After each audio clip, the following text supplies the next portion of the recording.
चंदन प्रेमी की आवाज में गाना सुनी रीमिक्स।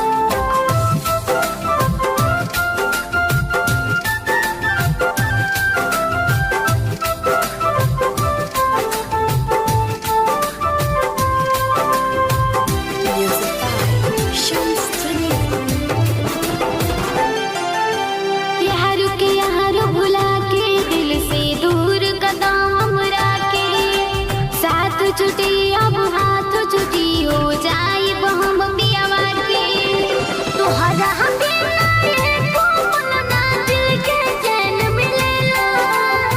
तू न रहबो जिंदगी में तो जियब कैसे अकेला। ए जान जान ले ले जई हो न ससुरा अकेले जई हो। ए जान जान ले ले जई हो न ससुरा अकेले जई हो।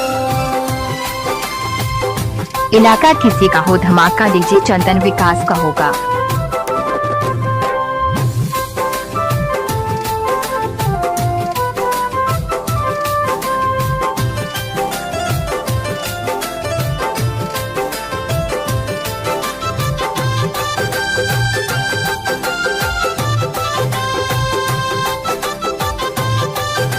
चंदन प्रेमी का नाम तो सुना ही होगा।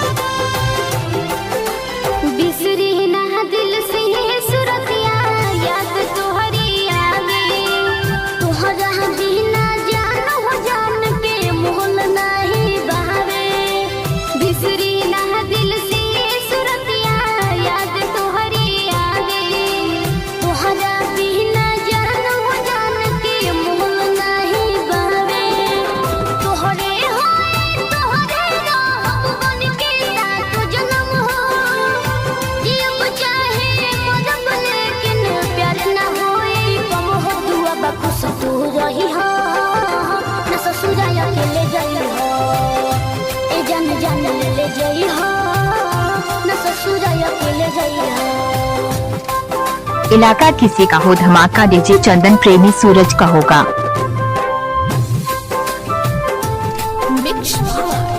पल्लवी रिकॉर्डिंग स्टूडियो मठिया मॉल।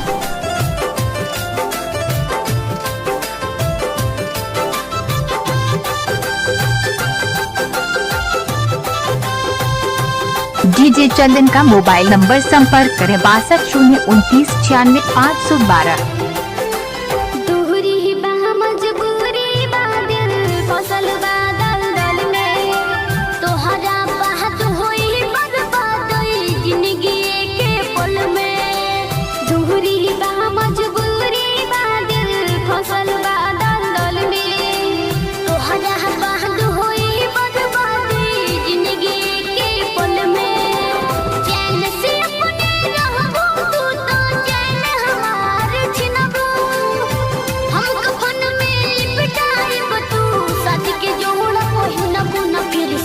यही हो ए जान जान ले ले जई हो न ससुरा अकेले जई हो। ए जान जान ले ले जई। चंदन प्रेमी का नाम तो सुना।